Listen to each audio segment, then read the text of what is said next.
বাসর রাতে নিজের নববিবাহিত স্ত্রীকে উদ্দেশ্য করে সাবধানী বার্তা ছুড়ল গহন। কখনো যেন না শুনি আমার মায়ের মুখে মুখে তর্ক করছে তুমি। এই প্রশ্নও যেন কখনো তোমার মাথায় না আসে যে বিয়ের পরেও কেন আমার বোন বেশিরভাগ সময় আমাদের বাড়িতে থাকে। তুমি যতটা সন্তুষ্ট আমার বাড়ির লোককে করতে পারবে, ঠিক ততটাই সন্তুষ্ট আমিও হব। ঘোমটার আড়াল থেকে মাথা তুলে নিধি একবার তাকালো নিজের স্বামীর দিকে। বেশ অদ্ভুত লাগলো নিধির ব্যাপারটা। সবেমাত্র আজ বিয়ে হয়েছে, ফুলসজ্জা রাতে এসে ঘরে ঢুকেই এইভাবে সাবধান করার কি দরকার ছিল? খুব নিধির তো মনে হলো গহন যেন ওকে হুমকি দিল, বোঝাতে চাইলো যে গহনের সাথে সংসার করতে চাইলে ওর মা বোনের সাথে ভালো ব্যবহার করতেই হবে, সে ওরা যাই করুক না কেন। নিধির উত্তরের আশায় অপেক্ষারত ছিল গহন। তবে বেশ অনেকটা সময় অতিবাহিত হওয়ার পরেও যখন নিধি থেকে কোনো উত্তর পেল না, তখন নিজেই আবার বলে উঠল, তোমার সম্মত বা অসম্মত জানার অপেক্ষায় আছি আমি। ধ্যান ভাঙল নিধির। ঘোমটার আড়াল থেকে মুখটা বের করে গহনের দিকে তাকিয়ে বলল, এখন এই কথাগুলো তোলার কি খুব দরকার ছিল? দুজনে তো এখনো দুজনকে ঠিকঠাকভাবে জানতেই পারলাম না, তার আগেই এভাবে আমাকে হুমকি দিচ্ছেন। গহন বুড়ো উঠছে বলল, হুমকি কোথায় দিলাম আমি? নিধি তাচ্ছিল্য এসে বলল, আপনার কথার মাঝে কোথাও হুমকি শব্দটা অস্তিত্ব না থাকলেও আপনার কথা বলার ভঙ্গির মাঝে ছিল। আপনি হয়তো সরাসরি আমাকে বলতে পারলেন না ঠিকই, তবে বোঝাতে চাইলেন যে আপনার সাথে সংসার করতে চাইলে আপনার পরিবারকে সন্তুষ্ট রাখাটা ভীষণ জরুরি। তা এই একই কথাটা আপনার পরিবারকেও বলেছেন তো? একটু নড়েচড়ে উঠল গহন, গম্ভীর গলায় বলার চেষ্টা করলো, একপাক্ষিক বিবেচনা করে কোনো কথা বলি না আমি। আমার বাড়ির লোককে যা বলার বলেছি, তোমাকেও যা বলার বললাম। তবে আমার প্রত্যাশাটা তোমার থেকে বেশি থাকবে। তুমি আমার স্ত্রী, তোমার প্রতি আমার জোর সব থেকে বেশি। আপনার অধিকার খাটানো আমার ভীষণ পছন্দ হতো যদি আপনি প্রথম এ ঘরে এসে এই কথাগুলো না তুলে আমাকে জিজ্ঞেস করতেন যে এই নতুন পরিবেশে আমার কোনো অসুবিধা হচ্ছে কি না। অধিকার খাটানো তারাই সাজে যে পরোয়া করতে জানে। গঞ্জন একটু হলেও নিজের ভুলটা উপলব্ধি করতে পারল। সত্যি বোধহয় ঘরে এসে প্রথমেই এই কথাটা বলা উচিত হয়নি। নিধি তো আজ প্রথম এই বাড়িতে এসেছে। এই বাড়ির পরিবেশটাও যে খুব একটা স্বাভাবিক না, সেটা গহন নিজেও খুব ভালো করেই জানে। গহনের উপস্থিতিতে হয়তো কেউ কিছু বলবে না, তবে গহনের অনুপস্থিতিতে তো অনেক কিছুই হয়ে যেতে পারে। সেখানে নিধির মন মেজাজ এর অবস্থা না জেনে আগে এসে ওর মনের মেজাজটা আরও খারাপ করে দিল এই কথাগুলো বলে।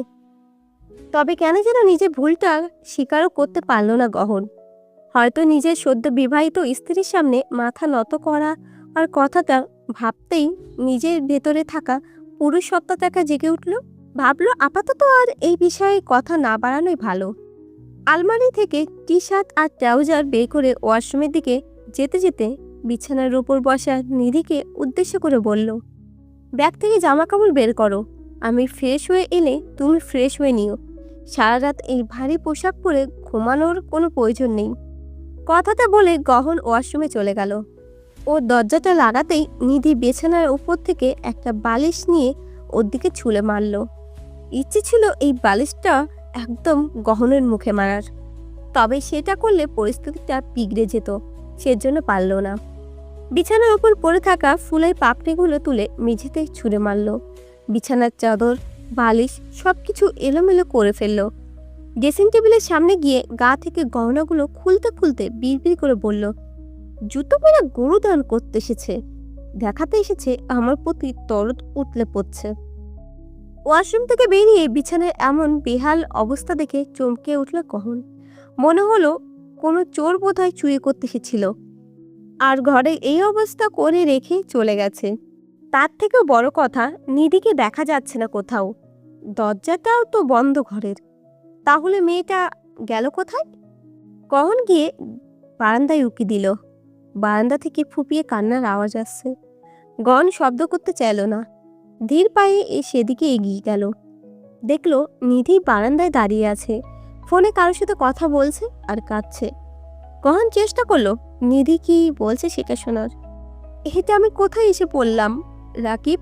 এবারে মানুষজন কেমন যেন, যার সাথে আমার বিয়ে হয়েছে সে নিজেও তো কেমন অদ্ভুত। আমি কোনোদিনও ওনাকে ভালোবাসতে পারবো না। আমাকে হয়তো সারা জীবন বাধ্য হয়ে এই সংসারটা করতে হবে, কিন্তু তাও আমি এই সংসারটাই করব। আমি বলছি তোমায়, কখনো আমি এই সংসার থেকে বের হব না। আকিব, এই নামটা চেনে গহন? নিধির চাচাতো ভাই, বিয়েতে দেখেছে, সবসময় নিধির আশেপাশেই ঘুরেছে। নিধিও যখন অন্য সবার সাথে কথা বলতে একরাশ অনীহা প্রকাশ করছিল, তখনই আকিব এলে নিজে উদ্যানে কথা বলেছে ওর সাথে। বেশ ভালোই মিল দুজনের মাঝে। এখন আবার নিজে দুঃখের কথা বলছে, বলছে সংসার করবে, অথচ সংসারে কি ঝামেলা হয়েছে সেসব কথা বাইরের মানুষকেও বলছে। মেয়েটা সংসারের নিয়মই জানে না। অপর পাশ থেকে আকিব কি বলল সেটা শুনতে পেল না গহন।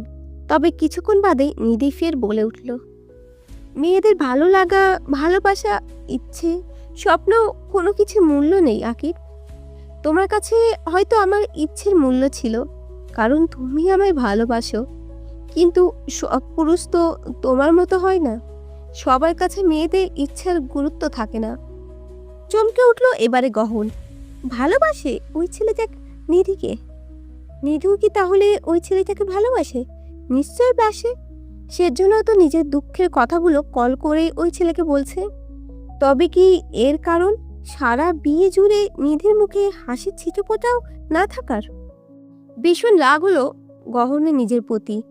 যদি নিধির জীবনে অন্য কেউ থেকেই থাকতো, তাহলে বিয়ের আগেই যখন গহন ওকে জিজ্ঞাসা করেছিল বিয়ে তো রাজি কিনা, তখন কোনো উত্তর দেয়নি। কেন বলেছিল যে ও বিয়ে করতে চায়? যদি গহনকে ভালো নাই বাঁচতে পারবে, তাহলে কেন অযথাই ও জীবনে এলো? গহন আর সেখানে দাঁড়ানোর ইচ্ছা হলো না, ঘরে চলে এলো। একটু পর নিধিও ঘরে চলে এলো। গহনকে দেখেই চোখ অন্যদিকে ঘুরিয়ে নিল।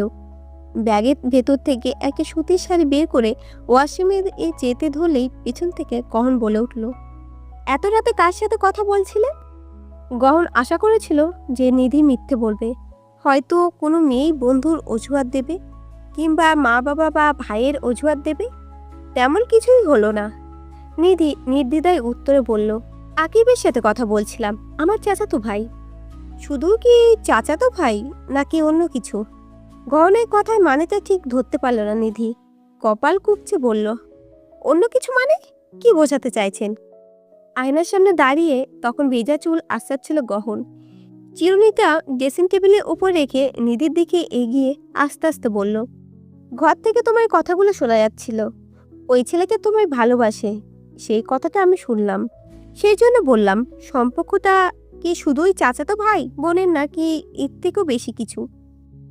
নিধি চোখ দুটো খিচে বন্ধ করে ফেলল। মনে মনে নিজের রাগ নিয়ন্ত্রণ করল। আবারও চোখ খুলল। কণ্ঠে কাঠিন্য বজায় রেখে বলল, ওহ, তার মানে আপনার মাঝে সন্দেহ সত্তাটা প্রবল। শুধু ভালোবাসা শব্দটাই শুনেই বুঝে গেছেন যে আমার আকিবের সাথে অন্য সম্পর্ক আছে। তা এতই যখন বোঝেন, তাহলে এই স্বাভাবিক কথাটা বোঝার ক্ষমতা আপনার মাঝে নেই যে ভাই বোনের মাঝে ভালোবাসাও থাকতে পারে? আপনি আপনার বোনকে ভালোবাসেন না, নাকি সেটাও অন্য রকমের সম্পর্ক? গহন রাগে দৃষ্টিতে নিধির দিকে তাকিয়ে সাবধানী গলায় বলল, আমি নিষেধ করেছি তোমার মুখে মুখে তর্ক করতে, আমার অপছন্দ। নিধি এবার একটু তেতে উঠে বলল, তাহলে এমন মেয়েকে কেন বিয়ে করেছেন যে কথা বলতে জানে? বোবা মেয়েকে বিয়ে করলেই হতো। কথাটা বলে নিধি সোজা ওয়াশরুমে ঢুকে ঠাস করে দরজাটা বন্ধ করে দিল। গহনের মনে হলো নিধি যেন ঠাস করে ওর গালে একটা চড় বসালো। এতটা অপমানিত বোধ করলো।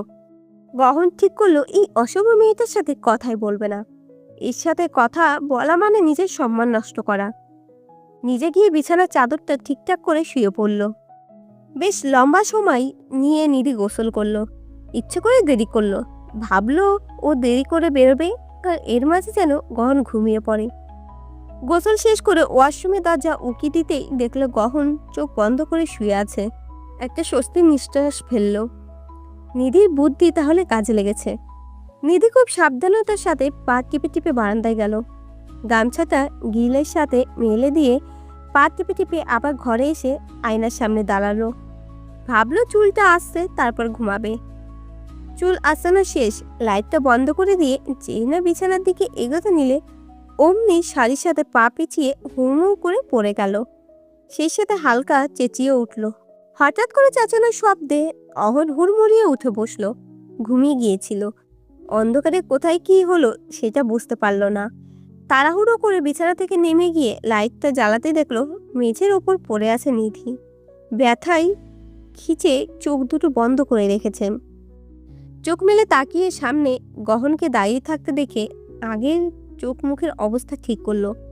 লাফ দিয়ে উঠে দাঁড়াতে চাইলেও তাল হারিয়ে পড়ে যেতে ধরলেই গহন গিয়ে ধরল। পায়ে আবারও ব্যথা পেল নিধি।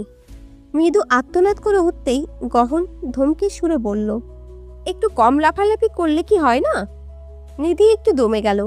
মিনমিনে স্বরে বলল, লাফালাফি করছিলাম না, শাড়ির সাথে পা পেছিয়ে গিয়ে পড়ে গেছি। শাড়ি সামলাতে যখন পারো না তখন প্রত্যেকে বলেছে তোমায়? কোনো উত্তর দিল না নিধি। ওকে চুপ করে থাকতে দেখে গহনের আরো বেশি রাগ হলো। আবারও ধমক দিয়ে বলল, উত্তর দিচ্ছে না কেন? নিধি অন্যদিকে মুখ ঘুরিয়ে বলল, উত্তর দিলে যদি আবার তর্ক করা হয়ে যায়। গহন অবিশ্বাস্য গলায় বলল, বিয়ের প্রথম দিনে কোনো মেয়ে এত কথা বলতে পারে? আমি তো জানতাম অস্বস্তিতে মেয়েদের মুখ দিয়ে নাকি কথাই বের হয় না। তোমার যত দেখছি ততই অবাক হচ্ছি। নিধি আবারও কিছু বলতেও ধরলেই গহন ওকে থামিয়ে দিয়ে বলল, একদম চুপ, বিছানায় চলো। পা বোধহয় মস্কে গিয়েছে নিধির। একা একা হাঁটতে পারল না, তাই গহনে ধরে ধরে বিছানা অবধি নিয়ে গেল। বিছানায় বসিয়ে দিয়ে লাইটটা বন্ধ করে নিজে ও অন্য পাশে শুয়ে পড়ল। নিধির একটু অস্বস্তি হচ্ছে। হুট করে একজন পুরুষ মানুষের পাশে এইভাবে ঘুমানো যায় নাকি? অথচ লোকটা কি সহজে ঘুমিয়ে গেল। তবে লোকটার একটা স্বভাব ভালো আছে, জোর জবরদস্তি করে স্বামীর অধিকার ফলাতে আসেনি। একটু পর নিধিও শুয়ে পড়ল। নিধি কাত হয়ে শুয়ে পড়ল। ফলস্বরূপ ভেজা চুলগুলো আবারও আসছে পড়ল গহনের মুখের ওপর। নিধি তা খেয়ালই করল না। এদিকে ভেজা চুলগুলো গহনের মুখের ওপর পড়তেই আর এক দফা লাফ দিয়ে উঠে বসলো। নিধি সেসব কিছুই খেয়াল করল না। গহন একবার বালিশের ওপরে থাকা নিধির চুলগুলোর দিকে তাকালো। ইচ্ছা থাকা সত্ত্বেও কিছু বলতে পারল না। চুপচাপ চুলগুলো বালিশের ওপর থেকে সরিয়ে দিয়ে আবারও শুয়ে পড়ল। মনে মনে ভাবতে লাগলো, এই মেয়ের সাথে সারাটা জীবন সংসার করবে কি করে? এক রাতেই তো গহনের ধৈর্যর বাঁধ ভেঙে যাচ্ছে। গহনের ঘরে বিছানার পাশে এক বিরাট বড় জানালা। জানালার পাশে শুয়েছে নিধি। সকাল হতে না হতেই হুড়মুড়িয়ে ঘরের ভেতরে সূর্যের আলো ঢুকলো। নিধির অভ্যাস একবারে অন্ধকারের মাঝে ঘুমানো। আলোতে ঘুম হয় না, তবুও আজ এই আলোর মাঝেও বেশ অনেকক্ষণ ঘুমালো। একটুও টের পেল না আলোর উপস্থিতি। সকাল 7টা নাগাদ ঘুম ভাঙল নিধির।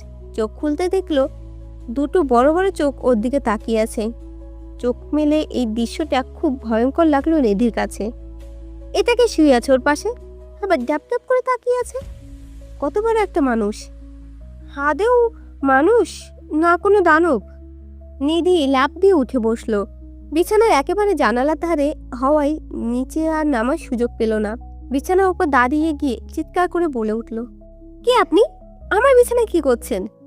গহনের মাঝে বিশেষ কোনো ভাবান্তর দেখা গেল না। খুব স্বাভাবিক দেখাচ্ছে ওকে। এখনো শুয়ে আছে, তাকিয়ে তাকিয়ে শুধু নিধির বোকামি দেখছে। এদিকে গহনকে প্রশ্নটা করার পর হঠাৎ করে নিধির খেয়াল হলো এই ঘরের সবকিছু নতুন। ওর ঘরে তো এই জানালাটা ছিল না। ঘরটাও তো এত বড় ছিল না। এতটা ছোট ছিল যে ঘরে একটু হাঁটার মতো জায়গা ছিল না। তাহলে এটা কার ঘর? এই লোকটাই বা কে? এসব ভাবতে ভাবতে হঠাৎ করে নিধির গতকালকে ওর বিয়ের দৃশ্যটা চোখের সামনে ভেসে উঠল। আরে, নিধি তো ভুলেই গেছিল যে ওর বিয়ে হয়েছে গতকাল এই দানবটার সাথে।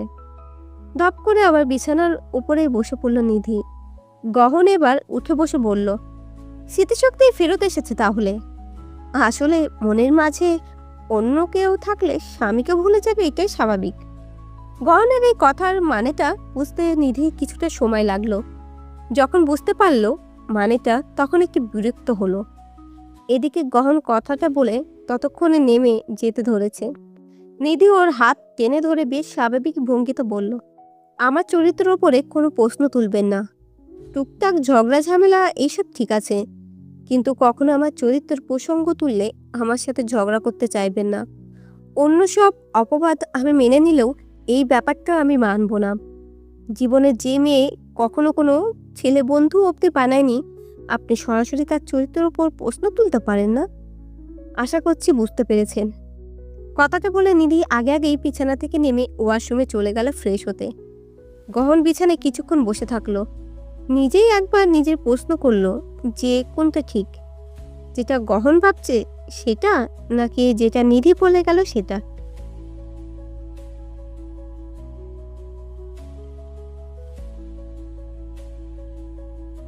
ভিডিওটি এই পর্যন্ত দেখার জন্য অনেক অনেক ধন্যবাদ। আজকের পর্বটি ভালো লাগলে লাইক দিয়ে একটি সুন্দর কমেন্ট করে যাবেন। আপনাদের সাপোর্ট পেলে নতুন নতুন গল্প দিতে খুব ভালো লাগে।